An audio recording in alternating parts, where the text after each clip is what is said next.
சொன்னேன் இல்ல, உன்னால ஒண்ணும் அசைக்க முடியாதுன்னு. இப்ப நீயா போய் சேலை கட்டி ரெடி ஆகுறியா, இல்ல நானே களத்துல இறங்கவா? பட்டு வேஷ்டியை காலால் தூக்கி முட்டி தெரிய மடித்து கட்டி ஒரு திரிசாக இடைவெளித்து பார்த்தவனை விழிகள் மிரள கண்டவளாக அவன் கை காட்டி அறைக்குள் சென்றவளுக்கு படபடப்பில் மூச்சடைக்கும் நிலையானது. காவ்யாவின் கடைசி நிமிடங்களை இப்போது நினைத்தாலும் நெஞ்சு நடுக்கம் கொள்ளும். சொந்த அண்ணனே இப்படி ஒரு துரோக செயலை செய்திருக்க அதிலிருந்து ஆண்கள் மீது வெறுப்பு வந்துவிட்டதென்றே சொல்லலாம்.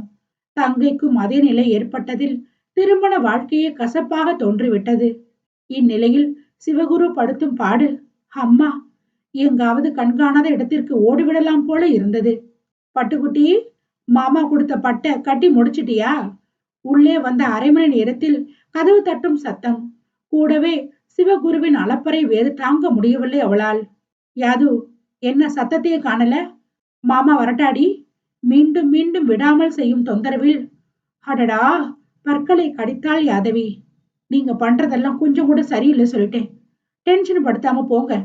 உள்ளிருந்து இவள் குரல் எரிச்சலாக வந்து விழுந்தது.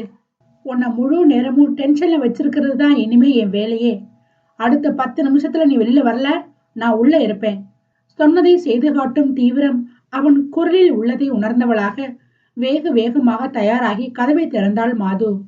அப்பா, வாய் விளக்காத குறையாக கூலர் வழியே அவன் நோக்கிய பாகமெல்லாம் ஆபத்தானவை. என்ன இருந்தாலும் ஏன் அளவுக்கு நீ அழகில்லடி, ரொம்ப சுமார் பீசுதான். ஐவிரலை உதறி காட்டி உதார் விட்டவனை மை விழிகள் முறைத்து நோக்கின. யூடியூப் மெம்பர்ஸ் ஒன்லியில் மட்டுமே ஆடியோ வெளியாகும்.